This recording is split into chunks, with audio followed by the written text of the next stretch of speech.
नमस्कार।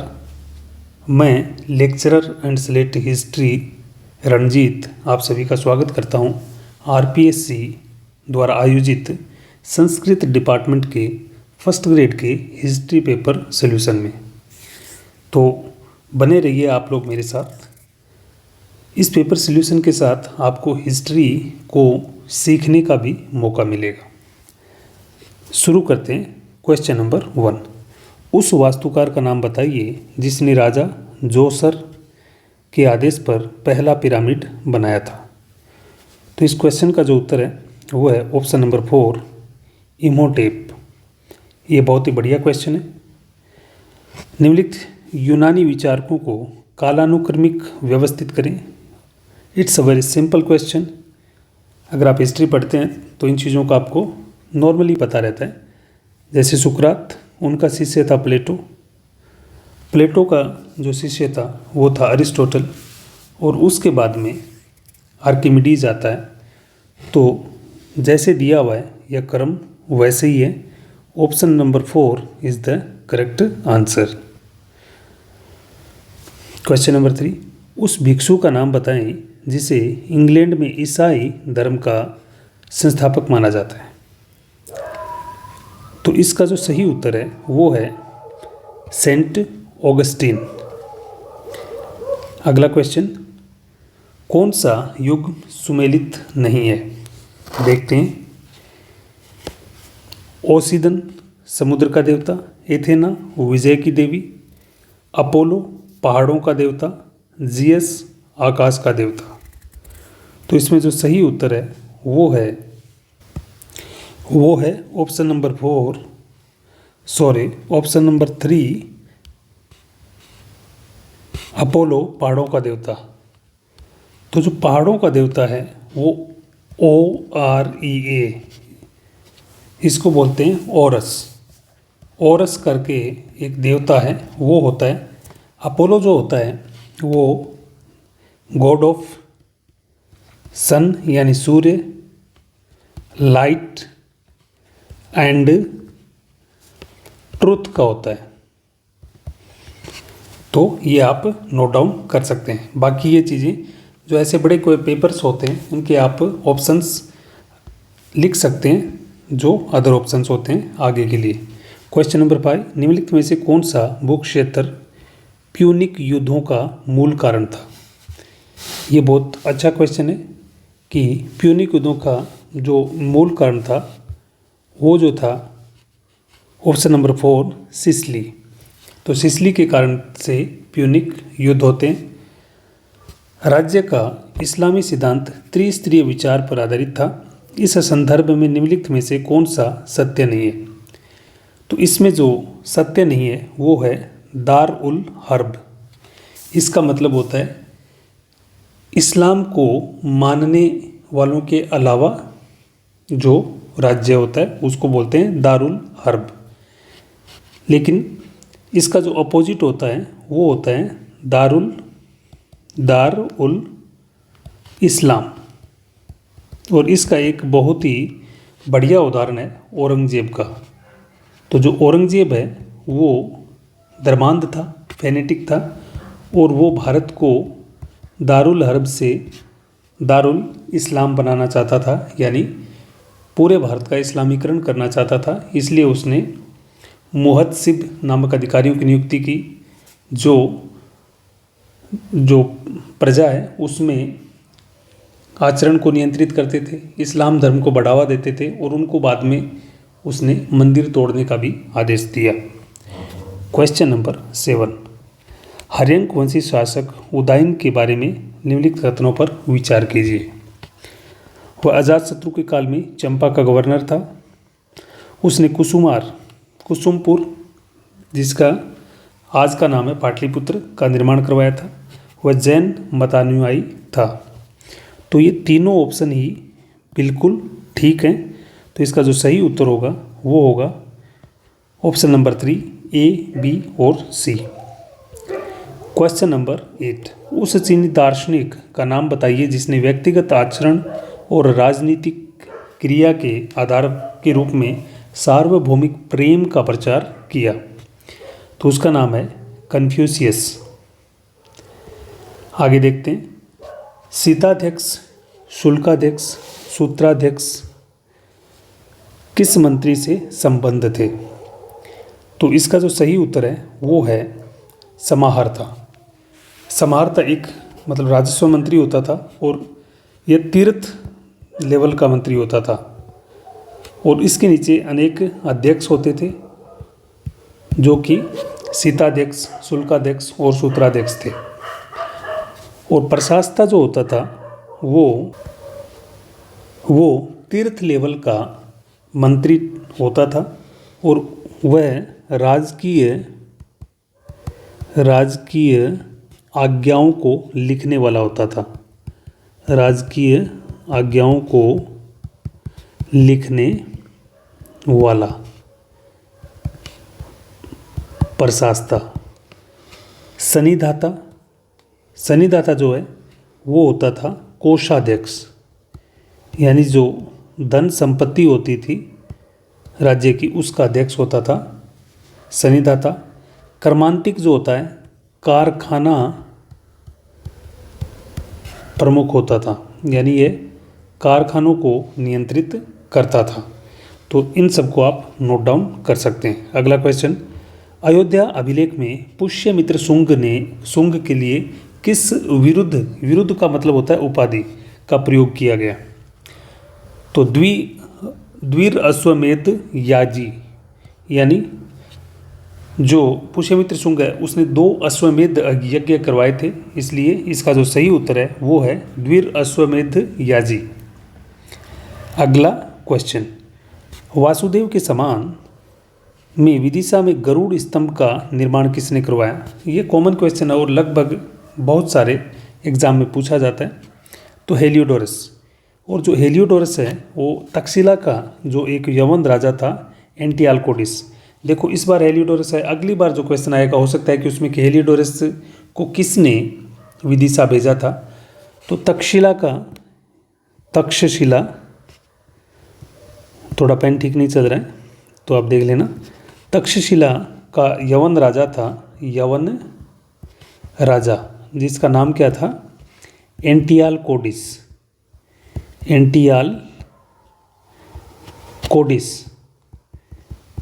उसने इसको भेजा था विदिशा और उसने वहाँ पर एक गरुड़ स्तंभ यानी विष्णु भगवान का एक मंदिर बनाया था। अब सेल्यूकस जो है वो सिकंदर की मृत्यु के बाद जो भारत और जो सिंध और इस बैक्टीरिया इस साइड का जो क्षेत्र था उसका नियंत्रण सेल्यूकस के हाथ में आया था। और सेल्यूकस ने 305 ईस्वी में सेल्यूकस के साथ में चंद्रगुप्त मौर्य की ईस्वी पूर्व में चंद्रगुप्त मौर्य की युद्ध होता है और उसमें सेल्यूकस निकेटर इसका पूरा नाम था, उसको चंद्रगुप्त मौर्य हरा देता है। कर्टियस भी एक 1ली शताब्दी ईस्वी का एक इतिहासकार है, ग्रीक इतिहासकार है ये। आगे देखते हैं, परास्त होने के पश्चात सेल्यूकस ने कौन सा क्षेत्र चंद्रगुप्त मौर्य को नहीं सौंपा? तो एरिया, बैक्ट्रिया, गेड्रोशिया, अराकोशिया, ये सारे के सारे अफगानिस्तान और पाकिस्तान वाले क्षेत्र थे। इसमें जो बैक्ट्रिया है वो क्षेत्र इसने चंद्रगुप्त मौर्य को नहीं सौंपा था, बाकी सारे क्षेत्र इसने चंद्रगुप्त मौर्य को सौंप दिए थे। अगला क्वेश्चन, गांधार कला शैली का विकास किस राजवंश काल में हुआ था? सिंपल क्वेश्चन है कि इसका जो विकास हुआ है वो कुषाण काल में हुआ है, गांधार कला शैली का विकास। अगला क्वेश्चन, ग्रहण के संबंध में वैज्ञानिक विवेचना करने वाला प्रथम खगोल वैज्ञानिक कौन था? ये एक स्टैंडर्ड क्वेश्चन है। तो वराहमिहिर, ब्रह्मगुप्त, चरक, आर्यभट्ट। तो इसका जो सही उत्तर है वो है आर्यभट्ट। अब देखते हैं कि वराहमिहिर ने जो रचना की है वो किसकी की है? इसने बृहत संहिता की रचना की है। किसकी? बृहत संहिता की इसने रचना की है। और दूसरी जो रचना है उसकी पंच सिद्धांतिका। क्या नाम है? पंच सिद्धांतिका। इसकी रचना भी वराहमिहिर ने की है। ब्रह्मगुप्त की जो प्रमुख रचना है वो है खंड खाद्यक। खंड खाद्यक। और चरक, इसने चरक संहिता की रचना की थी। और ये कनिष्क का चरक संहिता की रचना की है। और ये कनिष्क का दरबारी विद्वान था। और चरक संहिता का जो संबंध है वो आयुर्वेद से। आर्यभट्ट जो है चंद्रगुप्त द्वितीय यानी चंद्रगुप्त विक्रमादित्य का, जो कि गुप्त वंश के तृतीय महत्वपूर्ण शासक थे। द्वितीय का क्या था, यह दरबारी था। चंद्रगुप्त विक्रमादित्य का दरबारी। अगला क्वेश्चन, तमिल व्याकरण का निम्न में से सबसे प्राचीनतम ग्रंथ कौन सा है? तो इसका जो सही उत्तर है वो है तोलकापियम। और ये जो द्वितीय तमिल संगम हुआ है, द्वितीय तमिल संगम, इसका एकमात्र उपलब्ध ग्रंथ है तोलकापियम। शिल्पादिक्रम जो है, इसके जो रचनाकार है वो है इलंगो ओडिगल। इन चीज़ों को आप नोट डाउन कर सकते हैं। अगला क्वेश्चन, मौर्योत्तर काल में किस प्रकार के विवाह को अवैध माना जाता था? तो इसमें जो सही उत्तर है वो है ऑप्शन नंबर 3 गंधर्व। उसमें 8 प्रकार के विवाह होते थे। 8 प्रकार के विवाह जो अपनी ग्रंथ और शास्त्रों के अनुसार 8 प्रकार के विवाह थे। और 8 प्रकार में जो है 4 प्रकार के विवाह मान्य थे और 4 प्रकार के जो थे अमान्य थे, जिनको कि अच्छा नहीं माना जाता था। तो जो मान्य विवाह है उसमें 1 नंबर पे प्रजापत्य, 2 नंबर पे आर्ष विवाह, 3 नंबर पे ब्रह्म और 4 नंबर पे आप इसको कह सकते हैं देव विवाह। तो आप इनको नोट कर लेना। मैं थोड़ा जल्दी करने की कोशिश करता हूँ, नहीं तो आप ये कहेंगे कि बहुत टाइम ले रहे हैं। और जो 4 अमान्य विवाह थे उसमें 1 नंबर पे आता था गांधर्व या गंधर्व विवाह, जिसमें जैसे पृथ्वीराज चौहान ने संयोगिता के साथ किया था, वो गंधर्व विवाह था। दूसरा जो है असुर, तीसरा राक्षस और चौथा पिशाच। इसमें ज़बरदस्ती शारीरिक संबंध बनाने के बाद में क्या विवाह किया जाता तथा वो था पिशाच विवाह। अगला क्वेश्चन, उस चंदेल राजा का नाम बताएं जिसने कन्नौज के प्रतिहार शासक देवपाल को हराया। तो इसका जो सही उत्तर है वो है यशोवर्मन। परमार्दी देव से अगर आपको याद है तो 1182 में महोबा का युद्ध होता है। इसमें पृथ्वीराज चौहान है वो परमार्दी देव को हरा देते हैं। पृथ्वीराज चौहान ने हराया। और इसके जो सेनापति थे वो थे आला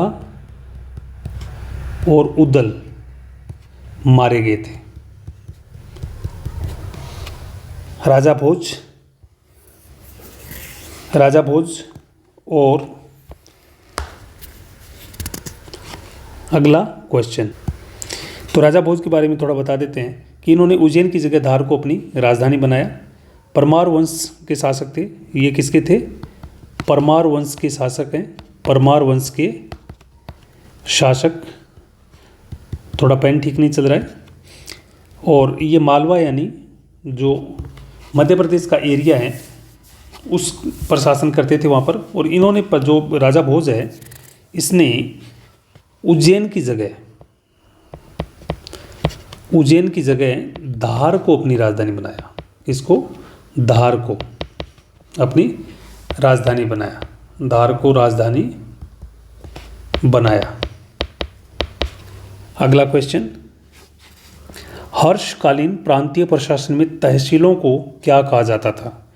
तो इसका जो सही उत्तर है वो है पाठक, क्योंकि उसमें जो हर्षकालीन जो प्रांतीय प्रशासन व्यवस्था थी उसमें सबसे पहले आता था भुक्ति।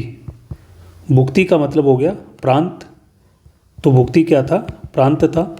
उसके नीचे जो आता था विषय, विषय को आप जिला कह सकते हैं, और इसके नीचे जो आता था वो था पाठक, इसको आप तहसील कह सकते हैं, तहसील।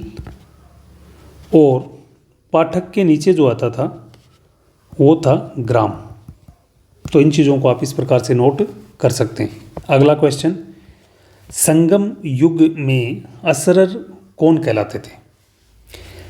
तो संगम युग में जो असरर कहलाते थे वो एक कुलीन शासक वर्ग थे।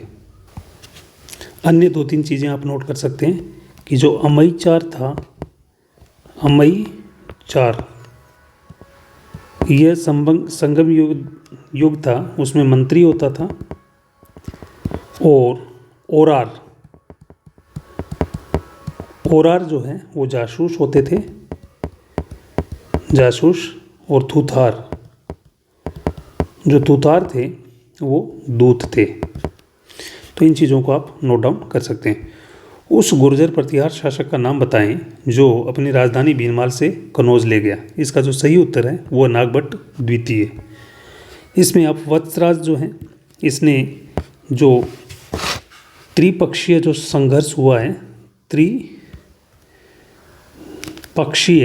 संघर्ष का सूत्रधार है ये, पक्षीय संघर्ष का सूत्रधार, यानी इसने त्रिपक्षीय संघर्ष को शुरू किया था। और जो त्रिपक्षीय संघर्ष है वो कन्नौज पर नियंत्रण को लेकर के हुआ था, कन्नौज पर नियंत्रण को लेकर। और इसमें 3 पक्ष जो थे वो कौन कौन से वो देख लेते हैं।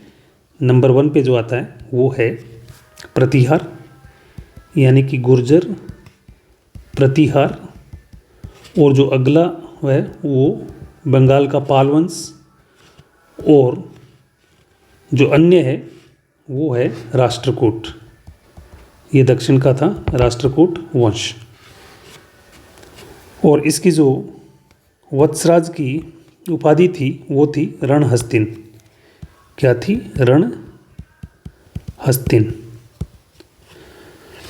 और मिहिर भोज, ये बहुत इंपॉर्टेंट शासक है और सबसे शक्तिशाली शासक था।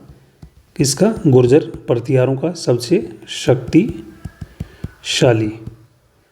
और इसके वक्त में 9वीं शताब्दी में ये था, 9वीं शताब्दी। पेन बहुत ख़राब चल रहा है, आप सुनते रहें।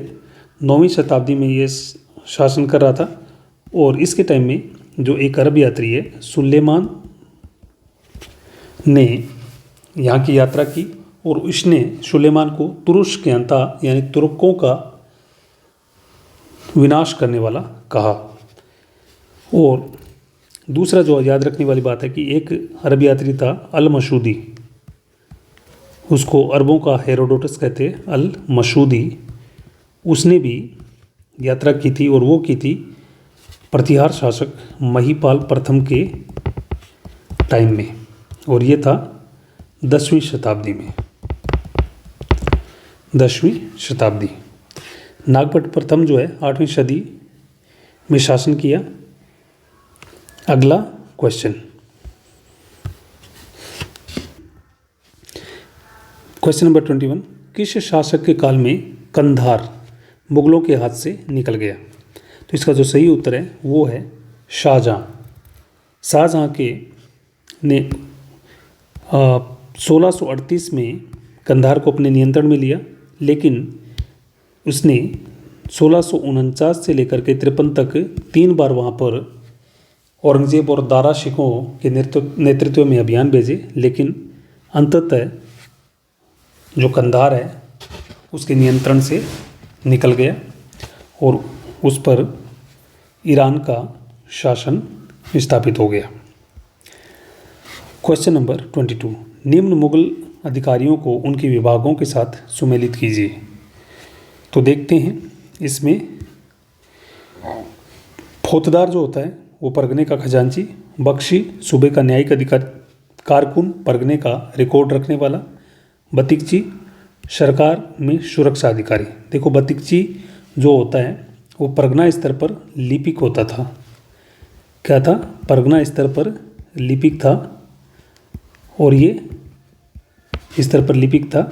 और राजस्व है विभाग में कलर का काम करता था। और कारकुन जो है वो सही है, ये परगने का रिकॉर्ड रखने का काम करता था। बतिकची परगना का ना करके आप सरकार का कर लें। बतिकची दो था, सरकार स्तर पर लिपिक था, ये सरकारी स्तर पर क्या था, लिपिक। अब देखते हैं, फौजदार जो है फरगने का खजांची था, ये सही है, लेकिन बख्शी सूबे का न्यायिक अधिकारी नहीं होता था। बख्शी सैनिक अधिकारी होता था। क्या था, सैनिक अधिकारी। न्यायिक अधिकारी जो होता था, आप देख सकते हैं उसका जो नाम था वो था सूबेदार। न्यायिक अधिकारी सूबेदार होता था। तो इसका मतलब 1 और 3 सही है। 1 और 3 कहाँ पर है, ऑप्शन नंबर 2 में। अगला क्वेश्चन, मुगल काल में महिला दासियों की कितनी श्रेणियां थी। इस क्वेश्चन को आप एक बार पेंडिंग में रख सकते हैं। हो सकता है 3 हो, क्योंकि एक मुगल दासी जो आपकी सेवा चाकरी के काम आ सकती है, सेवा चाकरी वाली आप कह सकते हैं 1 नंबर।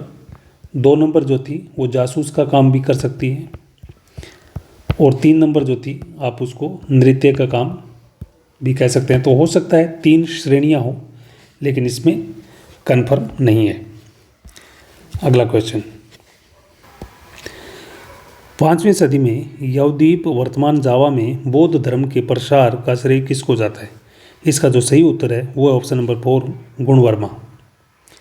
जैसे जो श्रीलंका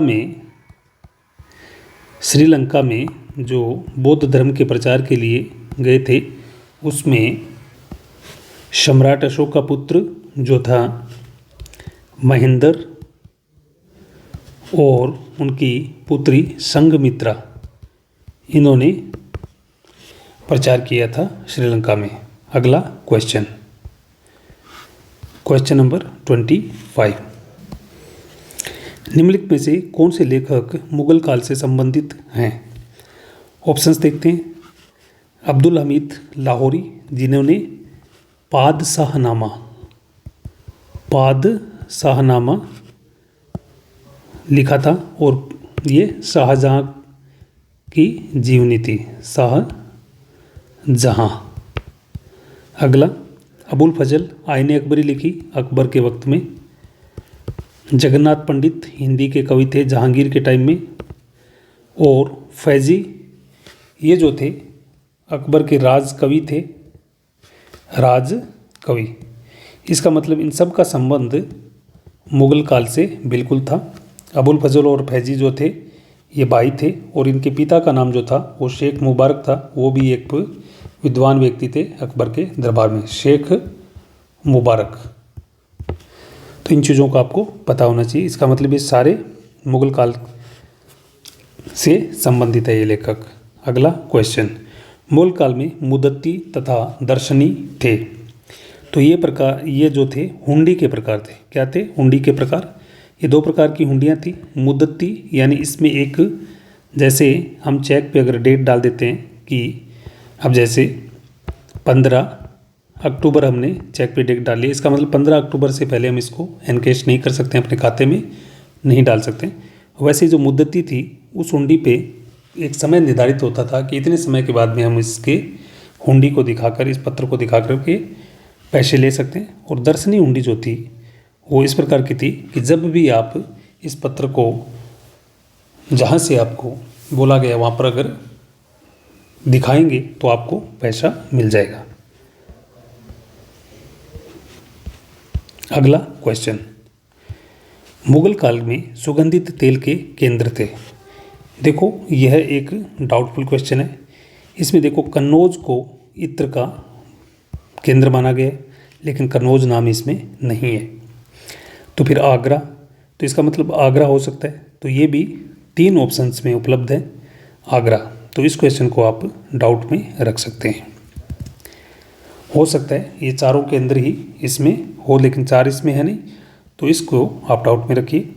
अगला क्वेश्चन, फैजाबाद में 1857 के विद्रोह का नेतृत्व किसने किया। तो इसका जो सही उत्तर है वो है मौलवी अहमदुल्ला। इसने जिहाद की घोषणा की और अंततः यह मारा गया। अजीमुल्ला जो है उसने कानपुर से नेतृत्व किया। और बेजीज कदर का जो संबंध था वो था अवध से। अवध में आप इसको लखनऊ भी कह सकते हैं।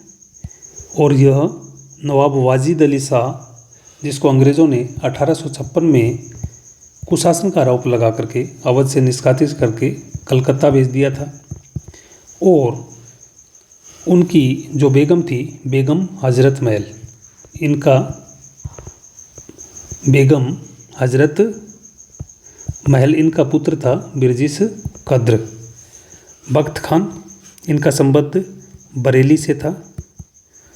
और ये बहादुर शाह जफर के सेनापति थे। और इनका जो नाम था वो था खान बहादुर खान। खान बहादुर खान, इसको बहादुर शाह जफर ने उपाधि दी और अपना सेनापति बनाया। खान बहादुर खान। तो इन चीज़ों को आप नोट डाउन कर सकते हैं। क्वेश्चन नंबर 29, निम्नलिखित राजनीतिक शक्तियों में से किसने सर्वप्रथम अंग्रेजों के साथ सहायक संधि की थी? ऑप्शंस देखते हैं।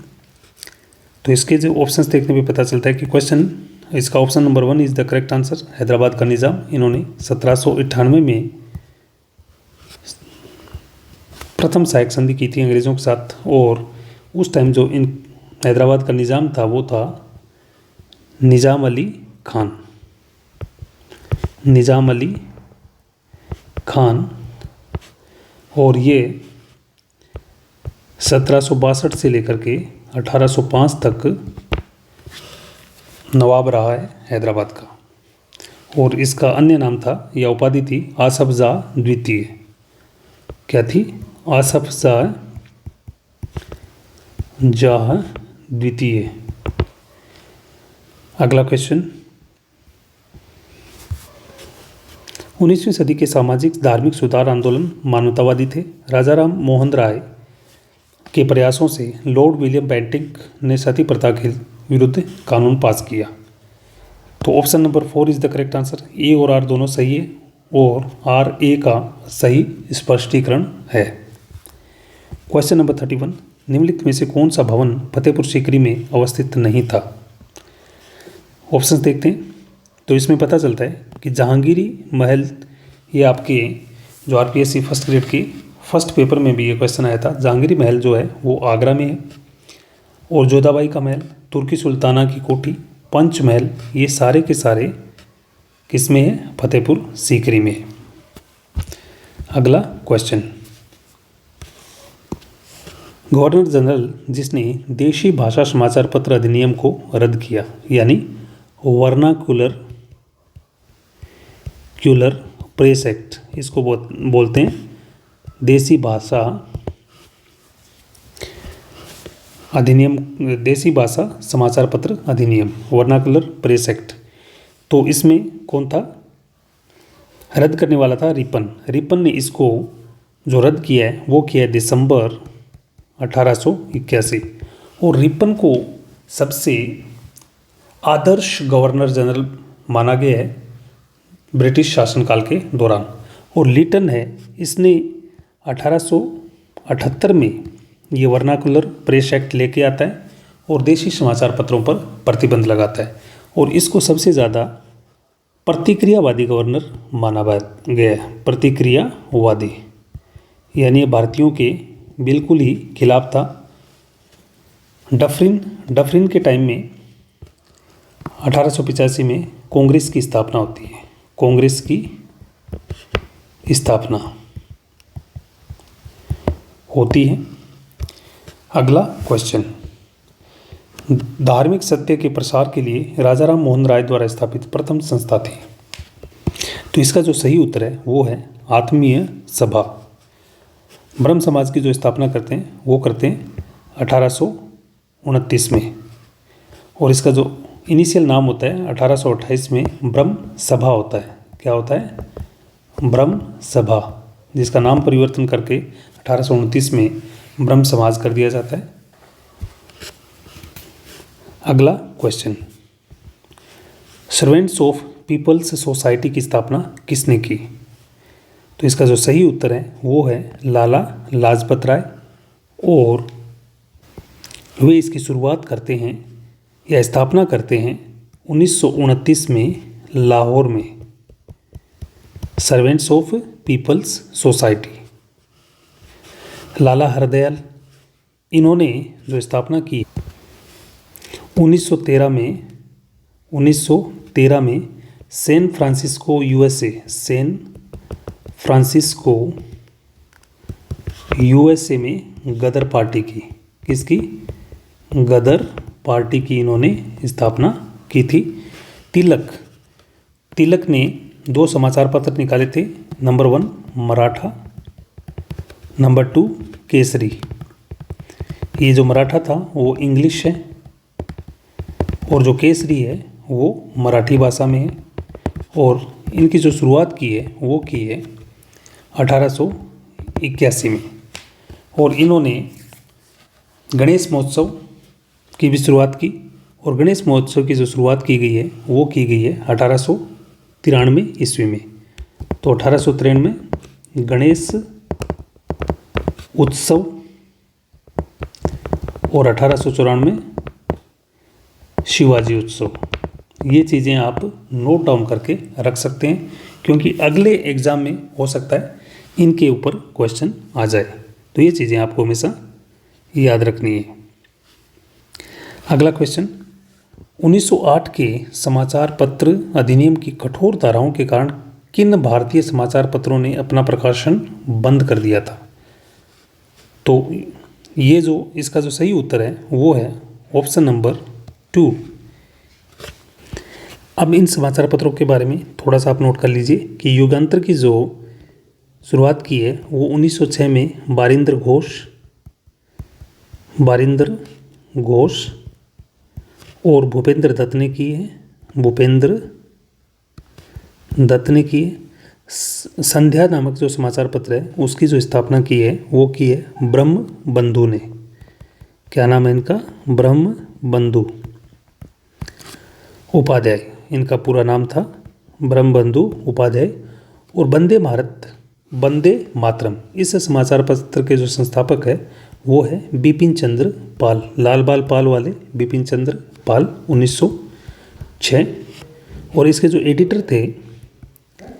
एडिटर जो इसके थे वो हैं अरबिंदो घोष, ये इसके क्या थे? एडिटर थे। अगला क्वेश्चन, भारत में शिक्षा के प्रसार के लिए लंदन विश्वविद्यालय की तर्ज पर भारत में विश्वविद्यालय का नेटवर्क बनाने का सर्वप्रथम प्रस्ताव जो है किसके द्वारा लाया गया? इसका जो सही उत्तर है वो है वुड डिस्पैच, 1854। अगला क्वेश्चन, द्वैध शासन व्यवस्था में शिक्षा, सार्वजनिक स्वास्थ्य और सार्वजनिक निर्माण विभाग किस श्रेणी के अंतर्गत आते थे? तो इसका जो सही उत्तर है वो है हस्तांतरित विषय। और ये विषयों का जो निर्धारण हुआ है वो एक्ट जो है गवर्नमेंट ऑफ इंडिया एक्ट 1919 के द्वारा हुआ था। और इस एक्ट के द्वारा जो प्रांतों को ऐसे विषयों का विभाजन करके भारतीय मंत्रियों को कुछ अधिकार दिए गए थे। प्रांतों को आंशिक, पूर्ण नहीं, आंशिक स्वायत्तता प्रदान की गई थी। और 1935 के अधिनियम में प्रांतों को पूर्णतः स्वायत्त कर दिया गया था। और केंद्र में क्या कर दिया गया था? केंद्र में जो है द्वैध शासन लागू किया गया था। द्वैध शासन। अगला क्वेश्चन, अधिनियम को चिन्हित कीजिए जिसके तहत सर्वप्रथम प्रतिनिधित्व प्रणाली को अपनाया गया। तो इसका जो सही उत्तर होगा वो होगा 1892 का अधिनियम। 1919 के अधिनियम के द्वारा जो है 1909 के, इसमें देखते हैं पहले क्या गया, 1909 के अधिनियम के द्वारा जो सांप्रदायिक मतदान है, मुसलमानों से इसकी शुरुआत की गई थी। सांप्रदायिक निर्वाचन प्रणाली की शुरुआत की गई, निर्वाचन प्रणाली। और 1861 का जो अधिनियम है उसके द्वारा विभागीय व्यवस्था शुरू की गई थी और उनको मंत्रियों को सौंपा गया था। 1919 के अधिनियम में प्रांतों में आंशिक स्वायत्तता शुरू की गई, आंशिक स्वायत्तता। और इसमें जो एक महत्वपूर्ण परिवर्तन आया था कि द्विसदनीय केंद्रीय विधायिका बनाई गई थी। यानी बाइकैमरल द्विसदनीय केंद्रीय विधायिका, यानी राज्य सभा और लोकसभा टाइप की व्यवस्था की गई थी। अगला क्वेश्चन, 1905 में नए गठित प्रांत पूर्वी बंगाल और असम का प्रथम लेफ्टिनेंट गवर्नर कौन था? ये बहुत ही महत्वपूर्ण क्वेश्चन है और इसका जो सही उत्तर है वो है option number 3, sir Joseph Bampfylde Fuller. अब मैं कुछ महत्वपूर्ण जानकारी आपको फटाफट दे देता हूँ कि जो सर एडवर्ड नॉर्मन बेकर हैं और सर एंड्रयू हैंडरसन फ्रेजर हैं, सर जॉन वुडबर्न है, ये सारे के सारे लेफ्टिनेंट गवर्नर ऑफ बंगाल रहे हैं। इनका कार्यकाल आप नोट कर लीजिए। ये जो सर एडवर्ड नॉर्मन बेकर है वो 1908 से लेकर के 11 तक रहे हैं। ये सर एंड्रयू हैंडरसन फ्रेजर जो है 1903 से 1908 तक रहे हैं और सर जॉन वुडबर्न जो है 1898 से लेकर के 1902 तक रहे हैं। और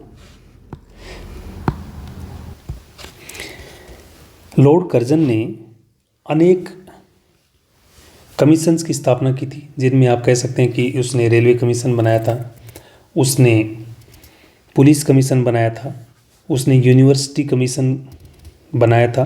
तो एंड इसने सर जेम्स फ्रेजर, सर क्या नाम है, सर जेम्स फ्रेजर की अध्यक्षता में पुलिस कमीशन बनाया था, पुलिस कमीशन बनाया और इसके एक सदस्य थे सर जॉन वुडबर्न। तो ये इस पुलिस कमीशन के क्या थे, सदस्य थे, ये आप ध्यान रख सकते हैं। और सर जेम्स फ्रेजर उसके अध्यक्ष थे। अगला क्वेश्चन,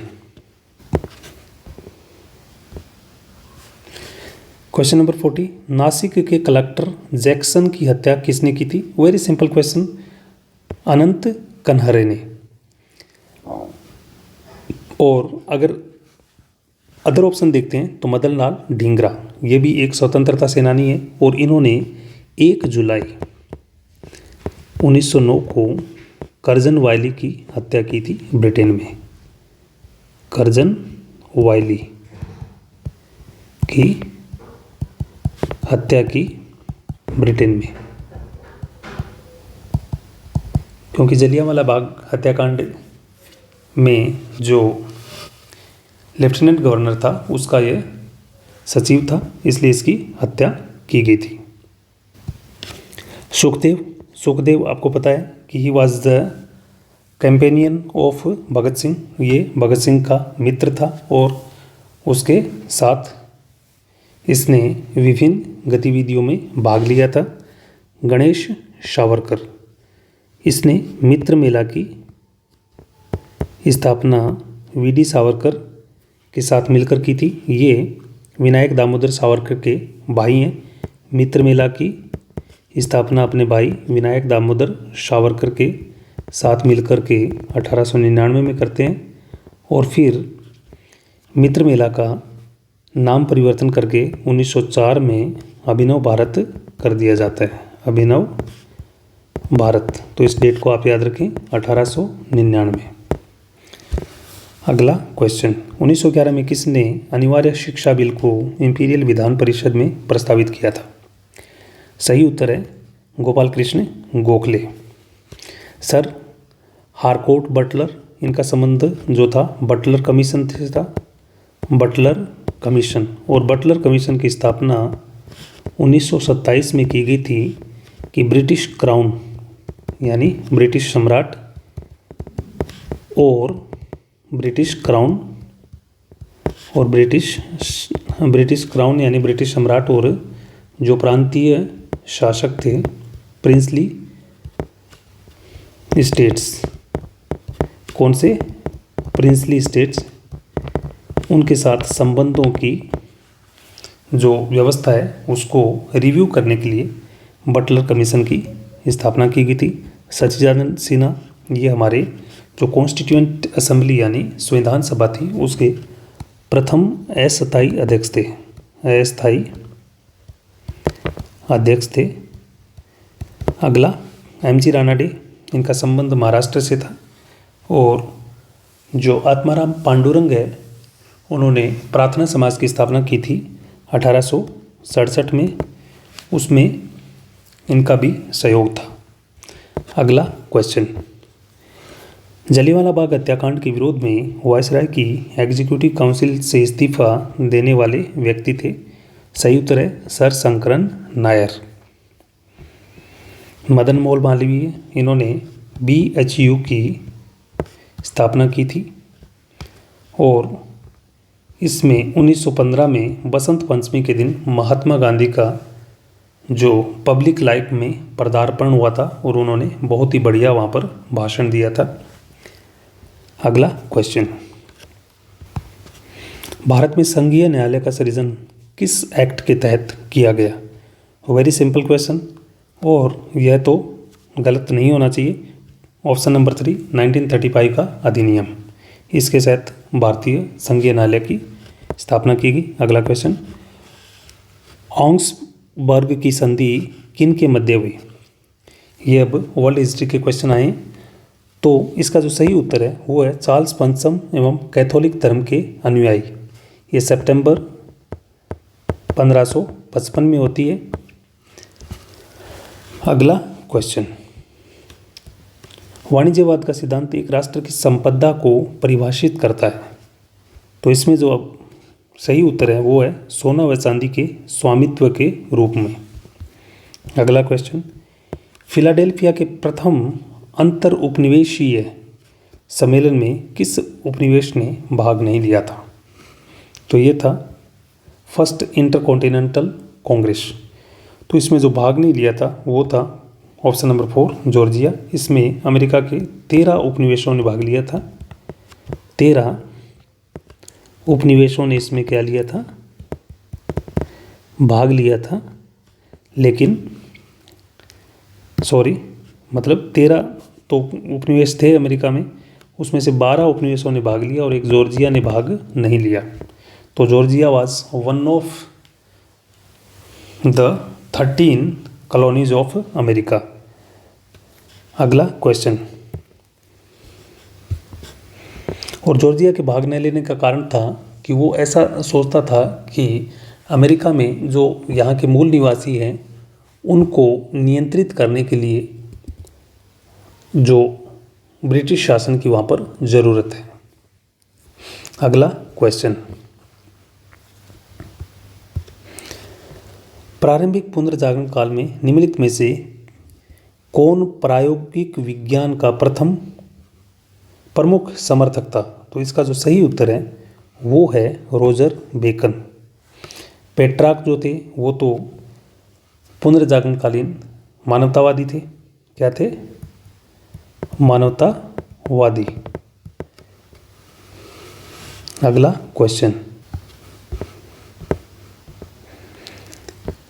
किस युद्ध में परास्त होकर रूस को नेपोलियन के साथ टिलसिट की संधि करनी पड़ी? इसका जो सही उत्तर है वो है फ्रेडलैंड का युद्ध, और ये युद्ध हुआ था जून 1807 में। कब? जून 1807 में। अब अगर आप बात करें कि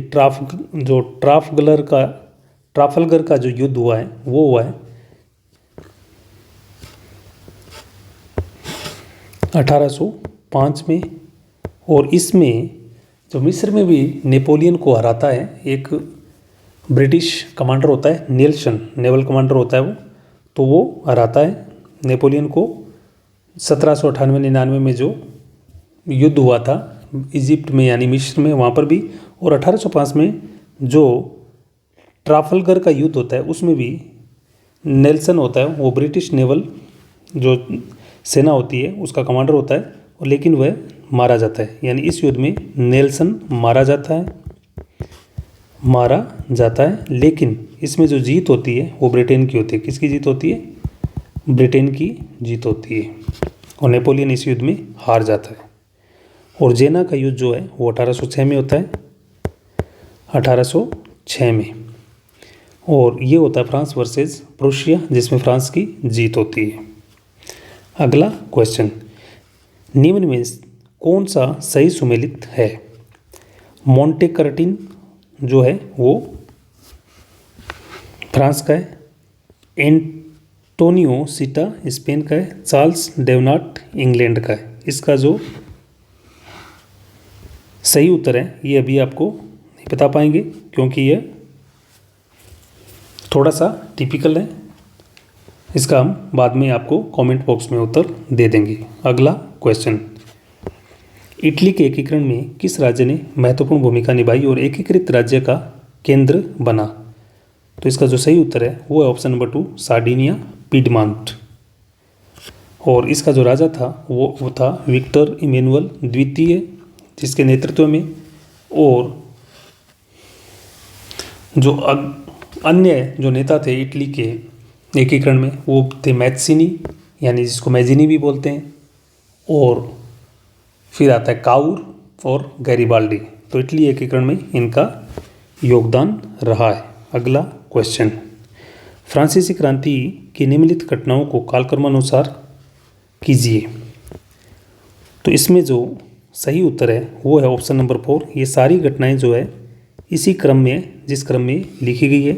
जैसे नेशनल असेंबली के गठन की घोषणा जो होती है 17 जून 1789 को होती है, और जो नेशनल कन्वेंशन की स्थापना होती है वो 20 सितंबर 1792 को होती है, और आतंक का राज की जो स्थापना होती है 5 सितंबर 1793 से लेकर के 27 जुलाई 1794 तक होती है, और डायरेक्टरी का शासन जो होता है नवंबर 1795 से शुरू होता है। तो इस प्रकार ये इसी क्रम में सही है एकदम। अगला, बाल्कन प्रायद्वीप के किन 4 राज्यों ने बाल्कन संघ की स्थापना की थी? ये क्वेश्चन स्टैंडर्ड क्वेश्चन है, अच्छा क्वेश्चन है, और इसका जो सही उत्तर है वो है ऑप्शन नंबर 4, यूनान, सर्बिया, बुल्गारिया और मोंटीनीग्रो। क्वेश्चन नंबर 53, प्रथम विश्व युद्ध में केंद्रीय शक्तियाँ यानी सेंट्रल पावर्स जो थी वो कौन है? केंद्रीय शक्तियाँ, पेन थोड़ा अच्छा नहीं चल रहा है, आप सुन के काम चला सकते हैं। तो इसका जो सही उत्तर है वो है option number 2, Germany, Austria Hungary, Bulgaria और टर्की। अगला क्वेश्चन, निम्न में से कौन सी विशेषता फासीवाद के साथ जुड़ी हुई है? तो इसका जो सही उत्तर है वो है सैन्यवाद और अधिनायक तंत्र की वकालत। Very simple question, and you should और एवरीबॉडी शुड हैव और would have entertained this question correctly.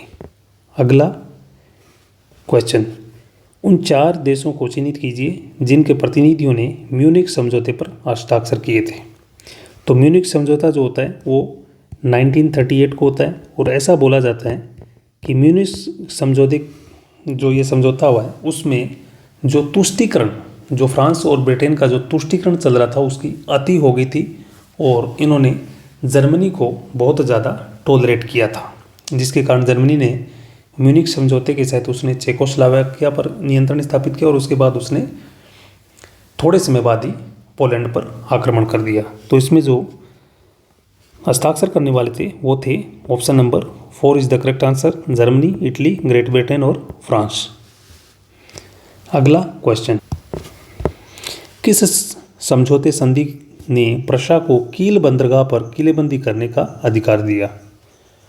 तो इसका जो सही उत्तर है वो है पराग की संधि, क्योंकि जो गेस्टाइन का समझौता था उसके तहत ये जो कील बंदरगाह है वो स्लेस्विग से घिरा हुआ था, जो कि उस समय ऑस्ट्रिया के नियंत्रण में था। और पराग की संधि के बाद में जर्मनी ने स्लेस्विग और होल्स्टाइन दोनों पर अपना नियंत्रण स्थापित कर लिया था। तो इसमें जो सही उत्तर होगा वो होगा पराग की संधि। अगला क्वेश्चन, एडम स्मिथ की पुस्तक द वेल्थ ऑफ नेशंस कब प्रकाशित हुई? तो डायरेक्ट क्वेश्चन है 1776। अगला क्वेश्चन, चोलों की निम्नलिखित प्रशासनिक इकाइयों का सही आरोही क्रम जो है वो क्या है? ये भी बहुत ही सिंपल क्वेश्चन है। कुर्रम नाडु, और अगर इसके बीच में आता तो एक वल नाडु आ जाता या कोटम, ये आप नोट कर सकते हैं। उसके बाद में मंडलम जो होता है वो प्रांत के इक्विवेलेंट है, और जो वलनाडु या कोटम है वो संभाग कह सकते हैं आप, और नाडु जो होता है वो जिला है, जिला, और ये जो है ये संभाग है, और वो कुर्रम जो होता है वो गांव आप कह सकते हैं। तो इस प्रकार ये बहुत बढ़िया क्वेश्चन है, आना चाहिए। निम्न चालुक्य प्रशासनिक अधिकारियों का उनके विभाग के साथ मिलान करें एवं गलत युग्म को चिन्हित करें। तो इसमें डाउटफुल है, फिर भी मैं भंडारी के साथ जाऊंगा कि वो मुख्य सचिव होता था। अगला क्वेश्चन, क्वेश्चन नंबर 60, शोर मंदिर, ईश्वर मंदिर, मुकुंद मंदिर किस शैली के मंदिर हैं? बहुत ही बढ़िया क्वेश्चन है। देखो, हम इस क्वेश्चन को सॉल्व करने से पहले बताते हैं कि मामल शैली ये पल्लव वंश की प्रथम शैली है, और इसके जो प्रणेता है वो महेंद्र वर्मन है। कौन है? महेंद्र वर्मन।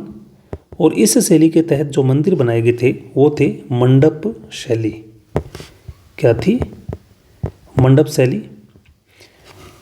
और इसमें क्या है, जो गुफा मंदिर बनाए गए थे, गुफा मंदिर। अब देखते हैं राज सिंह शैली, ये जो है इस शैली के तहत शोर मंदिर बनाए गए थे। क्या? शोर मंदिर। और इस शैली के तहत रथ मंदिर भी बनाए गए थे। कौन से? रथ मंदिर भी बनाए गए थे। अब आती है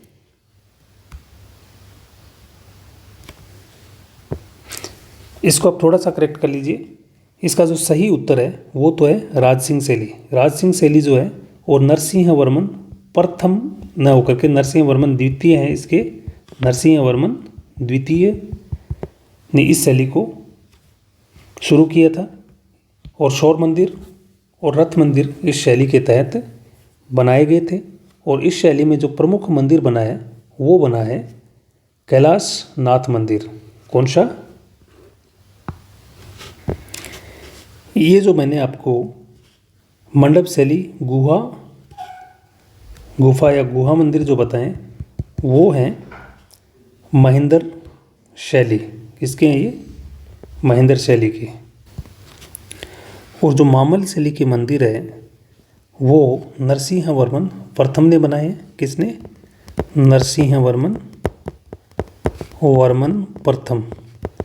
और इसमें जो मंदिर आते हैं उसमें आते हैं सप्तपैगोड़ा हो गया, और रथ मंदिर। कौन से? रथ मंदिर। नंदीवर्मन शैली के जो मंदिर है उसमें जो ये संरचनात्मक मंदिर है, छोटे मंदिर होते थे। इसमें आपका आ जाएगा गढ़ मुक्तेश्वर मंदिर जो कि तंजावुर में है, मुक्तेश्वर मंदिर। और दूसरा आता है मंगतेश्वर मंदिर। तो इनको आप नोट डाउन कर सकते हैं। अगला क्वेश्चन, द्वितीय विश्व युद्ध के दौरान जर्मन सेना ने रूस के समक्ष कब आत्मसमर्पण कर दिया? तो ये किया है 7 मई 1945 को। अगला क्वेश्चन, रणजीत सिंह की विजय के गलत युग्म को चुनिए। तो इसका जो सही उत्तर है वो है पेशावर 1823। पेशावर जो है 1823 नहीं होकर के 1834 है।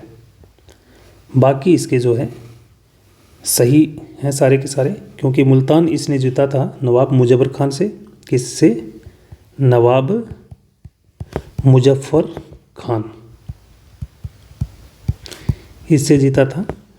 और जो अटक इसने जीता है वो जीता है जहान दाद खान। क्या नाम था? जहान दाद खान से। अगला क्वेश्चन, तो ये पेशावर था, इसके साथ ही जमरूद भी है। पेशावर और जमरूद को इन्होंने जीता है 1834 में। अगला क्वेश्चन, रजाकार निम्नलिखित में से किस राज्य के भारत में विलय में मुख्य बाधा माने जाते थे? तो ये थे हैदराबाद रजाकार। ये नवाब के आतंकवादी थे और ये पाकिस्तान में मिलना चाहते थे। अगला क्वेश्चन, तमिलनाडु में सी राजागोपालाचारी ने किस स्थान पर नमक कानून को तोड़ा? तो इसका जो सही उत्तर है वो है ऑप्शन नंबर 4, तंजौर। और तंजौर में एक जगह है जिसका नाम है वेदारण्यम। क्या नाम है? वेदारण्यम। क्योंकि नॉर्मल एग्जाम में ये वेदारण्यम पूछा जाता है। अब की बार पूछ लिया कि वेदारण्यम है कहाँ, तो ये जो है वो तंजौर में है, वेदारण्यम। अगला क्वेश्चन, किस मुगल बादशाह ने आगरा सूबे में शाही प्रदेशों पर सूरजमल की सत्ता को वैध माना और कुंवर बहादुर ब्रजेंद्र की उपाधि दी? इसका जो सही उत्तर होगा वो शाह आलम द्वितीय होगा, क्योंकि ये 1761 में जो है सूरजमल आगरा पर अधिकार करता है, आगरा पर जीत लेता है, अधिकार करता है। और उस टाइम जो मुगल बादशाह होता है वो होता है शाह आलम द्वितीय। अगला क्वेश्चन, निम्नलिखित में से किस स्वतंत्रता सेनानी ने अल हिलाल समाचार पत्र शुरू किया? तो इसका जो सही उत्तर है वो है मौलाना आज़ाद, अल हिलाल। अगला क्वेश्चन, 17 फरवरी 1944 में आज़ाद हिंद फौज जो है, आज़ाद हिंद सेना ने निम्नलिखित में से किस भारतीय भूभाग को अंग्रेज़ों से मुक्त कराकर झंडा फहराया? तो ये है इम्फाल। और इम्फाल में भी एक जगह है जिसका नाम है मोईरांग। क्या नाम है? मोईरांग। वहाँ पर इन्होंने झंडा फहराया। अगला क्वेश्चन, कैबिनेट मिशन को दिए गए स्मरण पत्र में मुस्लिम लीग ने पाकिस्तान में कितने प्रांत सम्मिलित करने का उल्लेख किया? तो ये थे 6 प्रांत। अगला क्वेश्चन, असहयोग आंदोलन के दौरान खोले गए राष्ट्रीय कॉलेज जामिया मिलिया के प्रथम प्राचार्य कौन थे? तो इसका जो सही उत्तर है वो है मोहम्मद अली। देखो ये थे मोहम्मद अली जो थे वाइस चांसलर। क्या थे? वाइस वीसी थे। और इसके जो चांसलर थे वो थे अजमल खान। कौन थे? जो चांसलर थे वो थे हकीम अजमल खान। ये इसके चांसलर थे। तो इसको प्रिंसिपल बताया गया है, वाइस चांसलर नहीं। तो इसमें थोड़ा आपको या आगे कुछ डिलीट होने की संभावना बन सकती है। अगला क्वेश्चन,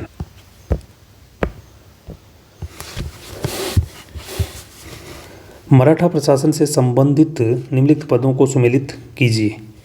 तो इसमें जो सही उत्तर बनेगा वो बनेगा ऑप्शन नंबर 4, क्योंकि इसमें सर नौबत सेनापति होता है और केवल एक में ही है। तो वेरी सिंपल, एक सॉल्व करने से आपको ये क्वेश्चन का उत्तर हो गया। इन सब को आप अब नोट डाउन कर सकते हैं कि घट जो होता था 25 सरदारों का समूह होता था। काठी जो है वो नंबर 2 भूमि पैमाइश की लकड़ी होती थी। और सदर जो होता था वो होता था धर्माधिकारी। तो इस एक चीज़ से question has become very simple.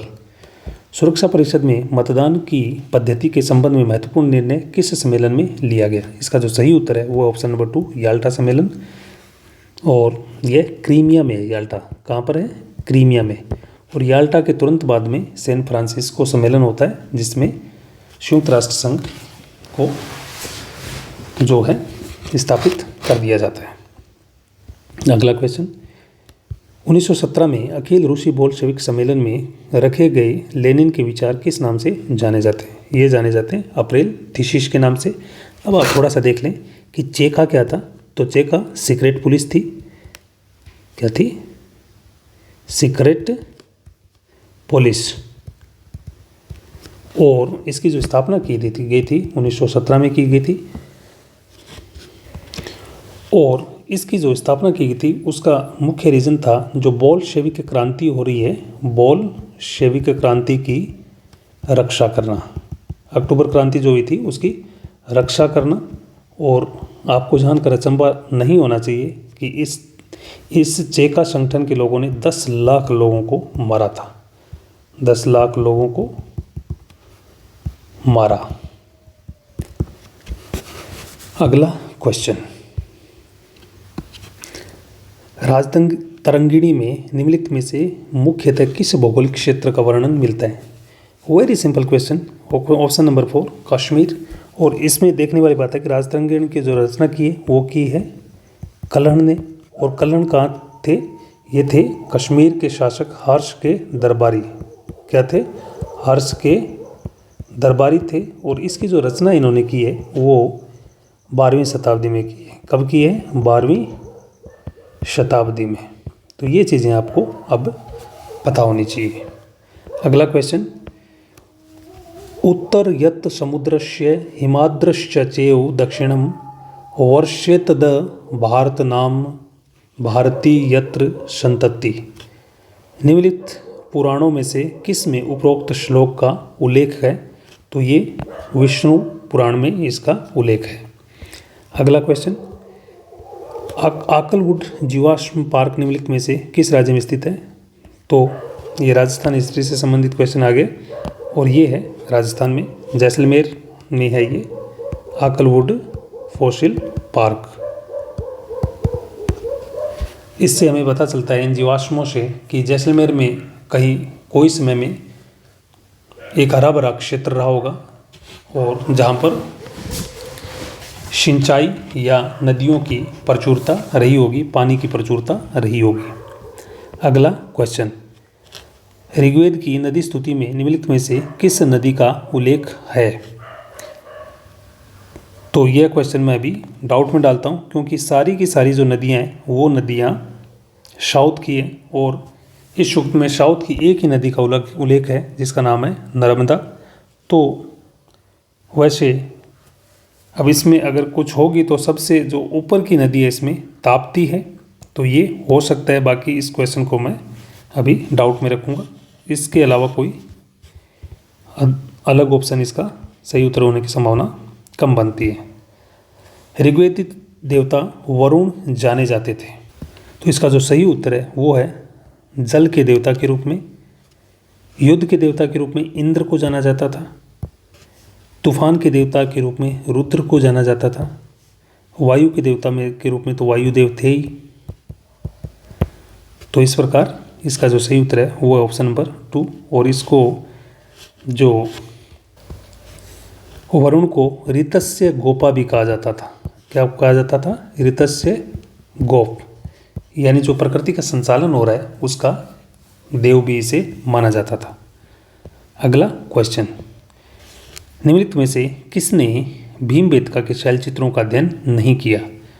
तो इसका जो सही उत्तर थोड़ा डाउटफुल है, लेकिन फिर भी इसमें आर.सी. मजूमदार इसके उत्तर हो सकते हैं क्योंकि इन्होंने तो इसकी खोज ही की है और खोज की है 1957 में। और 2003 में भीमबेटका को विश्व धरोहर स्थल घोषित किया गया है। कब? 2003 में इसको वर्ल्ड हेरिटेज साइट घोषित किया गया है। अब और देखते हैं कि जो यशोधर मठपाल जो हैं इन्होंने प्री हिस्टोरिक रॉक पेंटिंग नाम से एक पुस्तक भी लिखी है। और क्या लिखी है? प्री हिस्टोरिक रॉक पेंटिंग इन्होंने लिखी है। और जो इरविन फ्यूमायर है, इन्होंने भी pre historic rock painting of India लिखी है, इन्होंने पुस्तक लिखी है। अब हम देखने वाली बात है कि भीमबेटका के जो चित्र हैं वो उत्तर पूरा पाषाण काल से लेकर के उत्तर पूरा पाषाण काल यानी स्टोन एज पाषाण काल, मध्य पाषाण काल भी मिलता है, और इसमें जो चित्र मिलते हैं वो ताम्र पाषाण काल के भी मिलते हैं, ताम्र पाषाण काल। अगला क्वेश्चन, किस सिंधु स्थल के से विशाल स्टेडियम के प्रमाण प्राप्त हुए हैं? तो इसका जो सही उत्तर है वो धोलावीरा है। धोलावीरा से देखो स्टेडियम, एक साइन बोर्ड मिला है, क्या मिला है, जिसमें 10 लेटर हैं, ये आप नोट कर लेना। साइन बोर्ड मिला है यहाँ से, और क्या चीज़ मिली यहाँ से, और यहाँ से जलाशय यानी तालाब के जलाशय यानी तालाब के भी साक्ष्य मिले, जलाशय के साक्ष्य मिले यहाँ से। और यहाँ पर जो टाउन होता था उसके 3 भाग होते थे, पश्चिमी, मध्य और पूर्वी भाग। तो टाउन के 3 भाग होते थे, कितने भाग, 3 भाग। मोहनजोदड़ो, यहाँ से डांसिंग गर्ल यानी एक नर्तकी की मूर्ति मिली है, डांसिंग गर्ल किसकी, नर्तकी की मूर्ति मिली है। और यहाँ से जो हड़प्पा है वहाँ से मातृ देवी यानी एक स्त्री का चित्र है, जिसके पेट से, स्त्री के पेट से वृक्ष निकल रहा है, क्या निकल रहा है, वृक्ष। और जॉन मार्शल जो है उन्होंने इस चित्र को मातृ देवी नाम दिया था। दायमाबाद जो है ये महाराष्ट्र में है, और यहाँ से तांबे का रथ मिला है। अगला क्वेश्चन,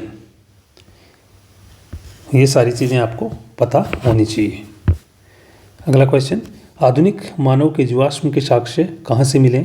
ये क्वेश्चन थोड़ा डाउटफुल है, लेकिन इसमें इससे बेहतर ऑप्शन कोई नहीं है, ओमो की विश, इथोपिया। अगला क्वेश्चन, दशराज युद्ध कौन सी नदी के तट पर लड़ा गया? मेरा एक टेलीग्राम चैनल है जिसका लिंक मैं डिस्क्रिप्शन बॉक्स में डाल दूंगा, उसमें से बहुत सारे क्वेश्चन इस एग्ज़ाम में आए, ये कुछ क्वेश्चन तो हूबहू एकदम उसी प्रकार से आए हैं। तो इसका जो सही उत्तर है वो है पुरुषनी, और इसी का अन्य नाम था इरावती या फिर रावी, ये इनके नाम है। अस्किनी जो है वो नाम है चेनाब नदी का, किसका, चेनाब का। वितस्ता जो नाम है वो व्यास नदी का है, और शतुद्री सतलुज नदी का नाम है। इनको आप नोट डाउन कर लें। अगला क्वेश्चन, निम्न में से कौन सा वेदांग नहीं है? तो इसमें स्मृति जो है वो वेदांग नहीं है, कल्प है, छंद है, शिक्षा है, निरुक्त है और ज्योतिष है, ज्योतिष है और कल्प है। ये 1 2 3 4 5 6 ये सारे के सारे वेदांग है। अगला क्वेश्चन, निम्नलिखित में से कौन सा पुरुषार्थ नहीं है?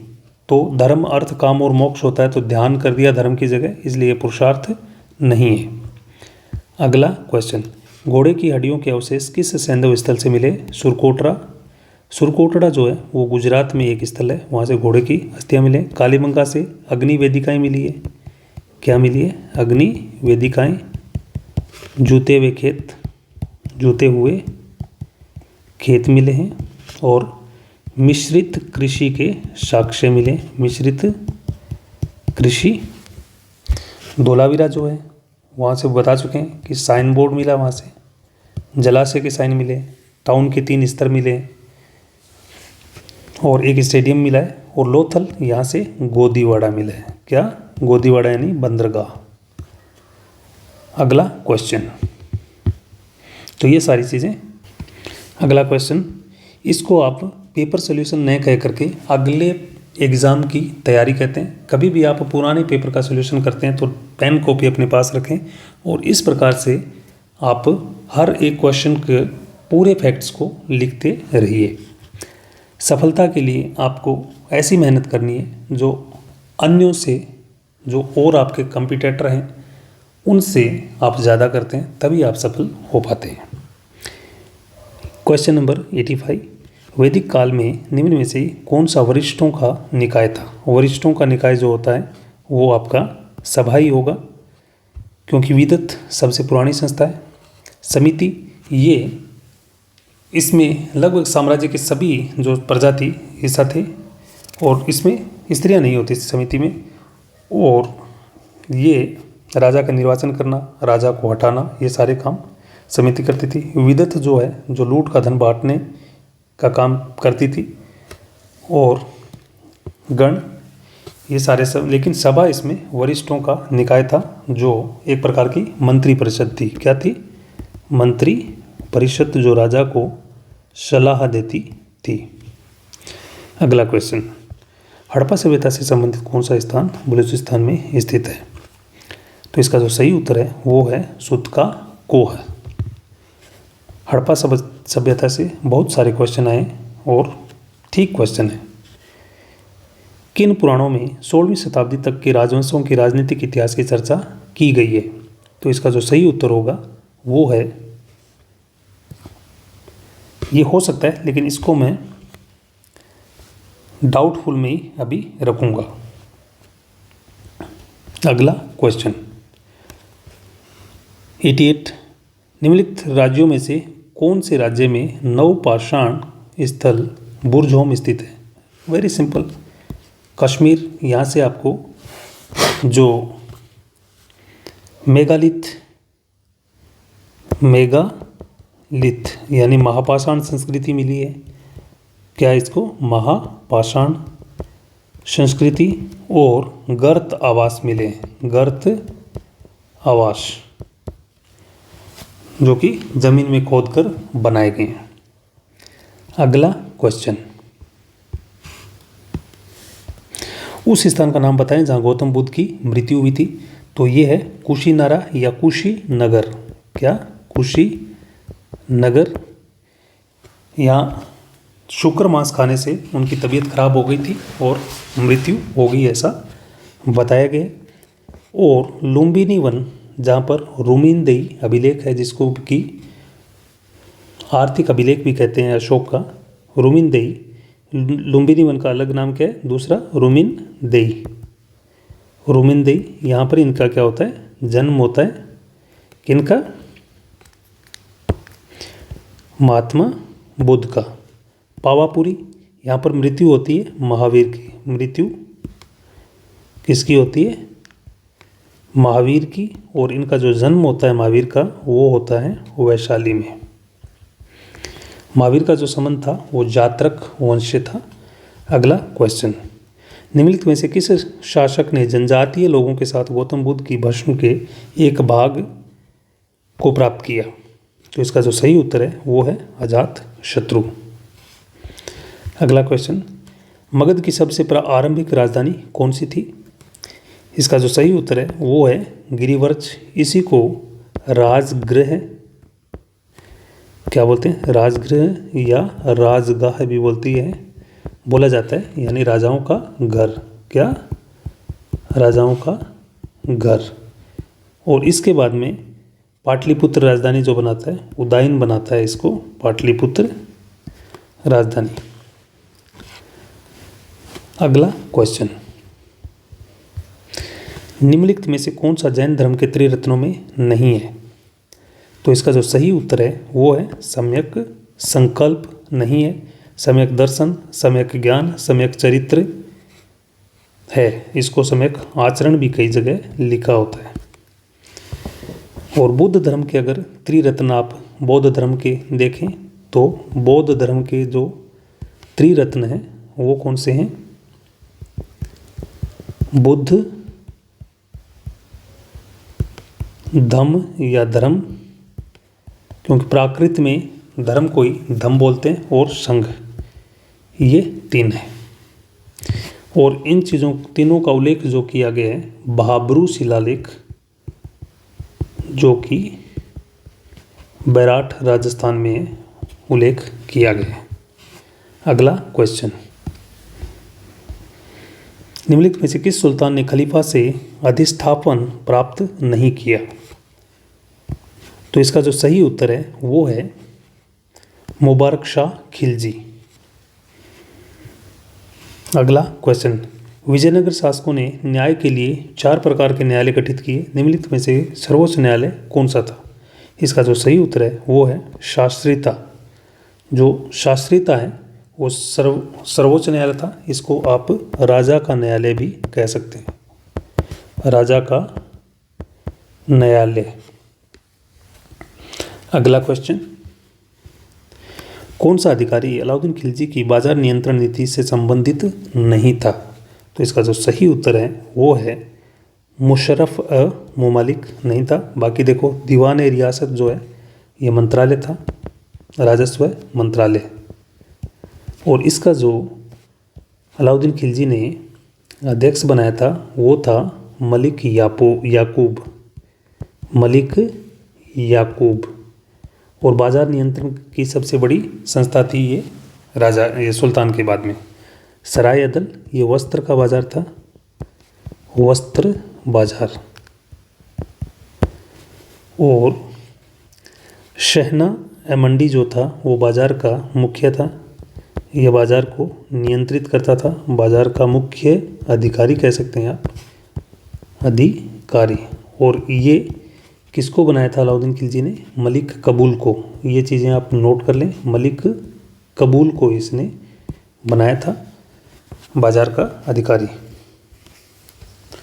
और एक जो होते हैं जासूस भी होते थे, जो सुल्तान को इन सब के बारे में सीधी सूचनाएं देते थे, उनका नाम था मुनहियन। क्या नाम था जासूस? मुनहियन नाम के जासूस होते थे। क्या थे? जासूस थे, जो सम्राट को इन सब अधिकारियों की जासूसी भी करके देते थे कि कोई अधिकारी करप्शन तो नहीं कर रहा है। क्वेश्चन नंबर 96, निम्न में से किसको गणतंत्र की संज्ञा नहीं दी जा सकती? तो इसका जो सही उत्तर है वो अवंती है, क्योंकि ये राजतंत्र था। और वजी इसमें 8 गणराज्यों का क्या था? संघ था। ये मल और शाक्य ये दोनों भी जो है गणतंत्र थे। अगला क्वेश्चन, निम्नलिखित में कौन सी इमारत अलाउद्दीन खिलजी द्वारा नहीं बनाई गई? तो मोठ मस्जिद का जो निर्माण है ये अलाउद्दीन खिलजी द्वारा नहीं किया गया, क्योंकि इसका जो निर्माण किया है सिकंदर लोदी के शासनकाल में इसका निर्माण उसके जो प्रधानमंत्री थे, प्रधानमंत्री सिकंदर लोदी के, जिनका नाम था मियाँ भिया या भुआ, उसने इसका निर्माण किया था। पेन बहुत ख़राब चल रहा है, लेकिन आप थोड़ा टॉलरेट करें। और अगर आपको ये सॉल्यूशन आप नहीं कह करके इसको आप हिस्ट्री प्रिपरेशन कह सकते हैं। अगर आपको वीडियो अच्छा लग रहा हो तो चैनल को सब्सक्राइब करें और लाइक और शेयर करना ना भूलें। और मैं आपको डिस्क्रिप्शन बॉक्स में टेलीग्राम चैनल का लिंक भी डाल दूंगा। और इसमें बहुत सारे ऐसे वीडियो हैं छोटे छोटे, जिससे डायरेक्ट क्वेश्चन आए। जैसे यूएनओ का एक क्वेश्चन है याल्टा सम्मेलन वाला, कि वीटो पावर पर कहाँ पर फैसला लिया गया। डायरेक्ट क्वेश्चन है। दशराज युद्ध, बहुत सारे क्वेश्चन है जो एकदम सीधे सीधे टेलीग्राम और यूट्यूब के वीडियोज से आए हुए हैं। निम्नलिखित संतों में से कौन से संत कृष्ण के उपासक नहीं थे? सूरदास बिल्कुल थे। निम्बार्काचार्य कृष्ण और राधा दोनों के थे। वल्लभाचार्य कृष्ण भक्त।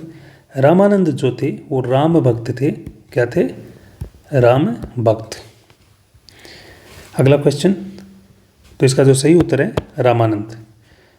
अगला क्वेश्चन, निम्न में से कौन सा निर्गुण परमात्मा में विश्वास नहीं करता? निर्गुण यानी जो ईश्वर के आइडल यानी उसकी मूर्ति में विश्वास नहीं करता है, उसकी छवि अपने दिमाग में नहीं बनाता है, उसको वो निराकार मानता है कि ईश्वर का कोई आकार नहीं है।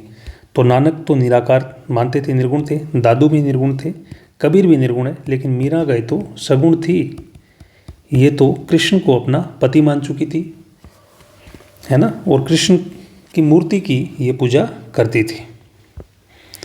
अगला क्वेश्चन, उस सुल्तान का नाम बताइए जिसने तुर्कान चहलगानी का गठन किया। इल्तुतमिश ने। और बलबन ने तुर्कान चहलगामी जब 1866 में वो शासक बनता है तब इसको ख़त्म कर देता है। लेकिन मज़े की बात देखिए कि Balban was the member of Turkan Chahalgani one Iltutmish was the sultan. तो यह पूर्व सदस्य था, इसका पूर्व सदस्य। अगला क्वेश्चन, किस सूफी संत के शिष्य उन्हें सुल्तान उल मशेख के नाम से संबोधित करते थे। ये बहुत ही बढ़िया क्वेश्चन है और ये एनसीईआरटी से डायरेक्ट क्वेश्चन आते हैं। आप एनसीईआरटी वीडियो के लिए मेरे चैनल पर एनसीईआरटी के 20-20, 25-25 मिनट की वीडियो है जिसमें आपको 50-50, 60-60 वो भी एमसीक्यू टाइप में आपको क्वेश्चन मिलेंगे। और उन वीडियोज़ में से भी बहुत सारे क्वेश्चन आए हैं। इसमें एनसीईआरटी 12th क्लास से डायरेक्ट क्वेश्चन है 15-20, तो ये वहीं से है। तो इसका जो उत्तर है वो है निजामुद्दीन औलिया। और फटाफट मैं आपको बता देता हूँ कि अन्य की उपाधि क्या है। मोइनुद्दीन चिश्ती जिनकी दरगाह थी अजमेर में, उनको बोला जाता है सुल्तान उल हिंद, सुल्तान उल हिंद बोला गया। शेख फरीदुद्दीन गंज शकरगंज या फिर इसको बाबा फरीद भी कहते हैं, फरीद, इनकी जो उपाधि थी वो थी शेख उल इस्लाम, शेख उल इस्लाम, नोट डाउन कर लें। और जो शेख हमीबुद्दीन है और वो थे नागौर के चिश्ती संत थे ये भी। इनकी जो उपाधि थी सुल्तान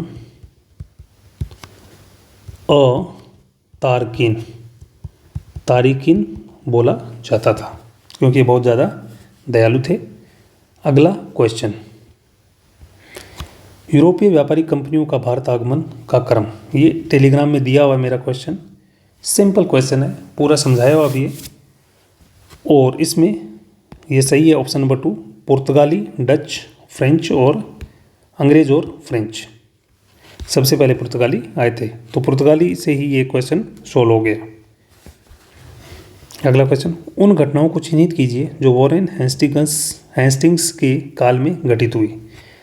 तो राजा चैत सिंह की गिरफ्तारी, ठीक है, अवध की बेगमों की लूट, नंद कुमार पर मुकदमा, रेगुलेटिंग एक्ट का अंगीकरण, ये चारों काम हुए हैं इसके टाइम में। तो option number 3 is the correct answer. किस सिलसिले के संत गरीबी में जीने में विश्वास नहीं करते थे। तो ये थे सुहरावर्दी। और इस सिलसिले की जो शुरुआत की है वो है शिहाबुद्दीन सुहरावर्दी। शेख संस्थापक है इसके शिहाबुद्दीन सुहरावर्दी। और भारत में इसके जो संस्थापक है ये बगदाद में थे। कहाँ पर? बगदाद। और भारत में है इसके बहाउद्दीन जकारिया। क्या? बहाउद्दीन जकारिया। अगला जो है नक्शबंदी, और इस नक्शबंदी ये बहुत ज़्यादा कट्टर सिलसिला था और उसका जो शिष्य था औरंगजेब। और इस सिलसिले की जो संस्थापक है वो है ख्वाजा बाकी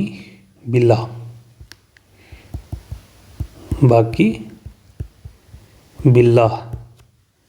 ये उच्च कहाँ पर? सिंध पाकिस्तान में था, पाकिस्तान। कादरी सिलसिला सैयद नासिरुद्दीन मोहम्मद जिलानी। सैयद नासिरुद्दीन मोहम्मद, ये पेन आज ठीक नहीं चल रहा है, जिलानी, ये इसकी स्थापना करते हैं। और अगला जो सिलसिला है चिश्ती, इसकी शुरुआत करते हैं अब्बू अहमद अब्दाल चिश्ती। कौन? अब्बू अहमद अब्दाल चिश्ती।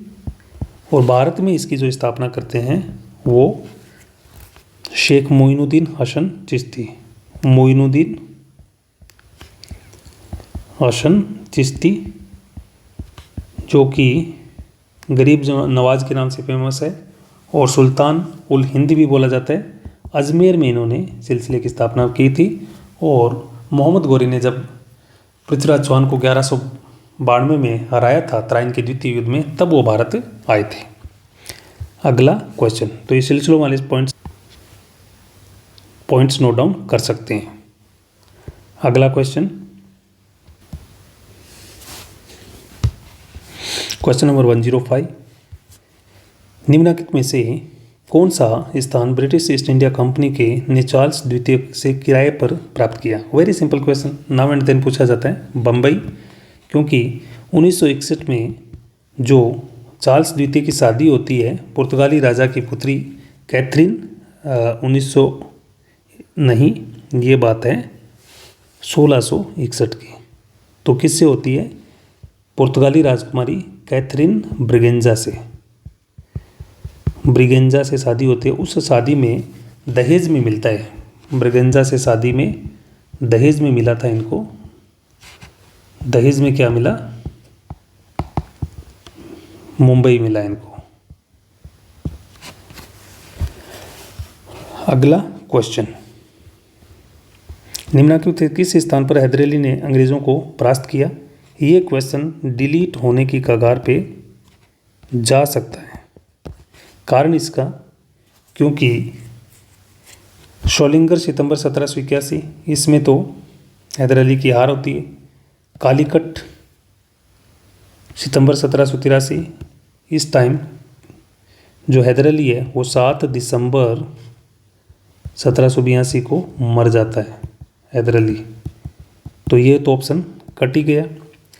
आर्नी सितंबर 1780, इसमें इनकी हार होती है। शेलिंगर में हैदर अली हारता है। तो मैसूर जून 1781, इस नाम से कोई युद्ध मिलता नहीं है। अगर होगा तो ये सही होगा, नहीं तो ये सवाल डिलीट होना चाहिए। अगला क्वेश्चन, मीर कासिम ने अपनी राजधानी मुर्शिदाबाद से कहाँ स्थानांतरित की थी? तो ये इसका जो सही उत्तर है वो है मुंगेर। अगला क्वेश्चन, किस संधि के माध्यम से फ्रांसीसियों के द्वारा मद्रास अंग्रेजों को पुनः दिया गया था? तो इसका जो सही उत्तर है वो है एक्सला शापेल या चैपल 1749। और सालबाई की संधि जो है उससे तो प्रथम जो एंग्लो मराठा युद्ध है, प्रथम एंग्लो मराठा युद्ध समाप्त होता है।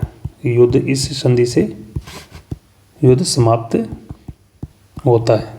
सालबाई की संधि मई 1782 में हुई थी ये। अगला क्वेश्चन, किस ब्रिटिश सेनापति ने हैदर अली को पोर्टो नोवो के युद्ध में पराजित किया? तो इसका जो सही उत्तर है वो है सर आयरकूट। अगला क्वेश्चन, 1760 में मीर कासिम ने निम्नलिखित में से कौन सा स्थान ईस्ट इंडिया कंपनी को नहीं सौंपा था? तो अगर वो राजधानी बना रहा है तो मुंगेर को सौंपेगा नहीं। दोनों क्वेश्चन कनेक्टेड है, देखो। अगला क्वेश्चन, कौन सा ब्रिटिश गवर्नर जनरल शायक संधि प्रथा से संबंधित था? लॉर्ड वेलेस्ली 1798 में ये प्रथा शुरू करता है, और सबसे पहले जो संधि करता है वो करता है हैदराबाद के साथ। निज़ाम था, निज़ाम अली खान उसके साथ। और इस संधि की जो शर्तें थी उसमें आप इसको सब्सिडियरी लाइंस बोलते हैं कि जो देसी राजा है, देसी राजा सेना नहीं रख सकते, विदेशियों को नौकरी पे नहीं रख सकते, विदेशियों को नौकरी पर नहीं रख सकते, और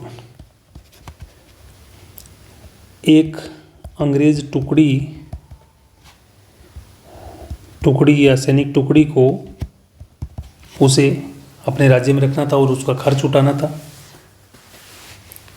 और देसी राजा जो है किसी अन्य राजा के साथ संधि या युद्ध नहीं कर सकता था। ये सारी शर्तें हैं। और एक रेजिडेंट जो है वो देसी राजा के दरबार में रहेगा और उसके जानकारी में बातें लाकर ही राजा कोई निर्णय ले सकता था। तो इस प्रकार से देसी राजाओं को इस संधि के माध्यम से पंगु बना दिया गया था। अगला क्वेश्चन, निम्नलिखित में से किन के मध्य बेसिन की संधि हुई थी? बेसिन, इसको बसेन भी बोलते हैं। तो ये जो संधि हुई है वो हुई है अंग्रेज और पेशवा था माधव बाजीराव द्वितीय। कौन सा था? पेशवा बाजीराव द्वितीय था, उनके साथ ये संधि होती है। और इसके पिता का नाम था रघुनाथ राव। ये दोनों ही पेशवा बनने के लिए ललायत थे और पेशवा शक्ति को क्षीण करने में लगे रहे। तो जो रघुनाथ राव था उसने 1775 में एक अंग्रेज़ों के साथ संधि की थी जिसको सूरत की संधि कहते हैं। और उसने जो बसीन और सूरत के क्षेत्रों को अंग्रेज़ों को देने का वादा किया था और अंग्रेज़ों ने उसे पेशवा बनाने का वादा किया था। अगला क्वेश्चन,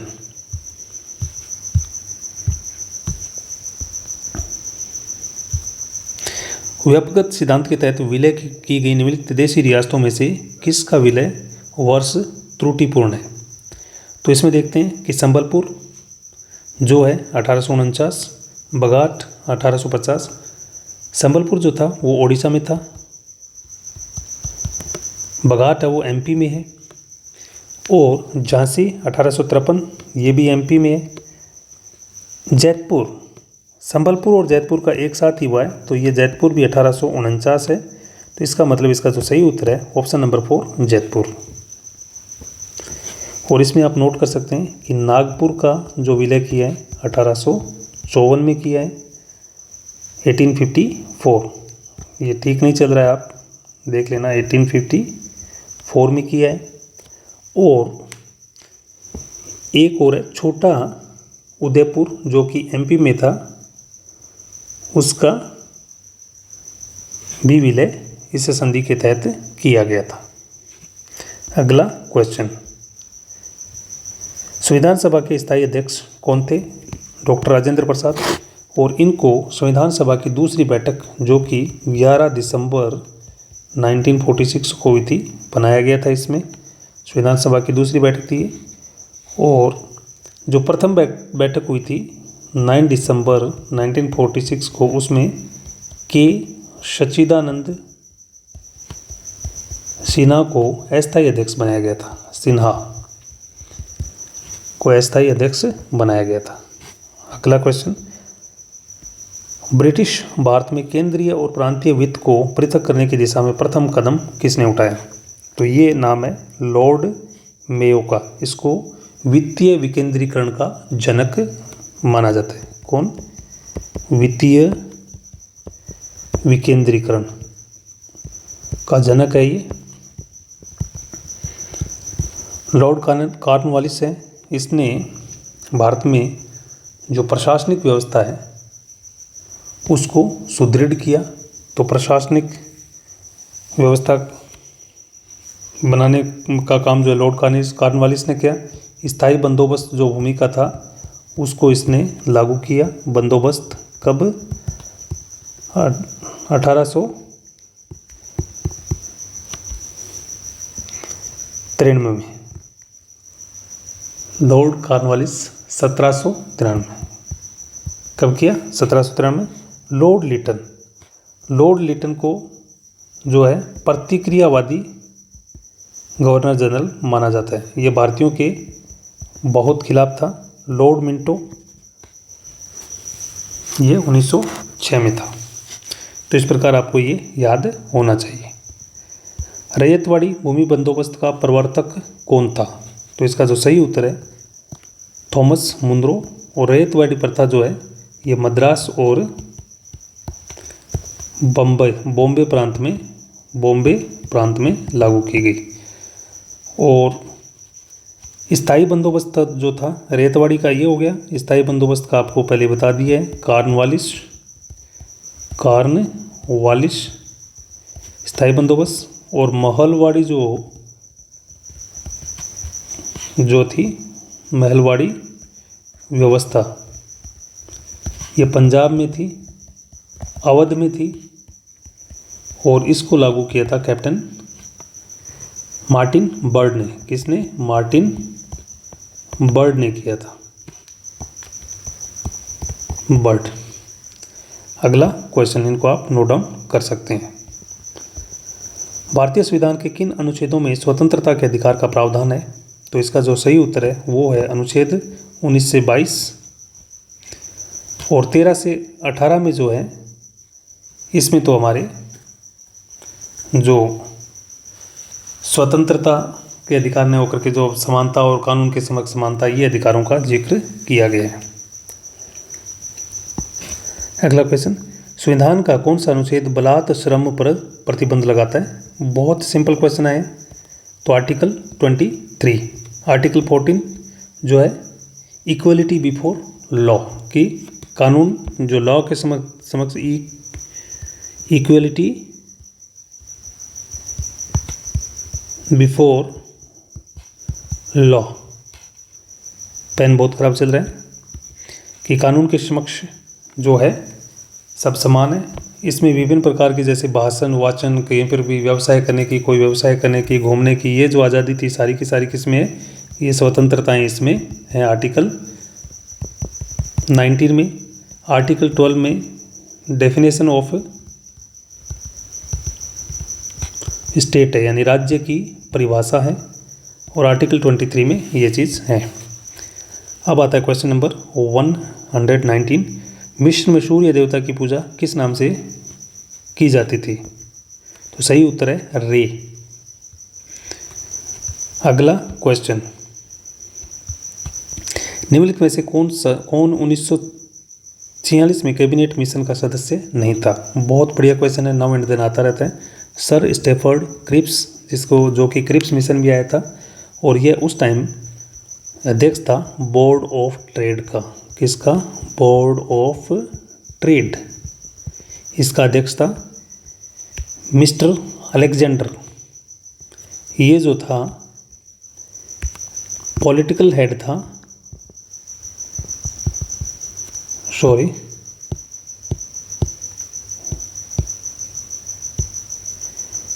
पॉलिटिकल हेड था रॉयल नेवी का। रॉयल नेवी का सर जॉन साइमन कमीशन 1928, ये नहीं था इसमें, तो इसका सही उत्तर ये। बाकी लॉर्ड पैथिक लॉरेंस, ये जो था ये कैबिनेट मिशन का हेड था। क्या था? हेड। और ये भारत सचिव था इस टाइम। क्या था? भारत सचिव। तो ये चीज़ें आपको याद होनी चाहिए। अगला क्वेश्चन, तो ये ध्यान रहे कि ये पेपर सॉल्यूशन नहीं है, this is preparation of history. ये तैयारी है एग्ज़ाम की, क्योंकि पेपर सॉल्यूशन ऐसे नहीं होता है। तो आप पुराने अगर कम से कम 10-15 पेपर का ऐसे सॉल्यूशन करते हैं तो आपकी तैयारी 100%।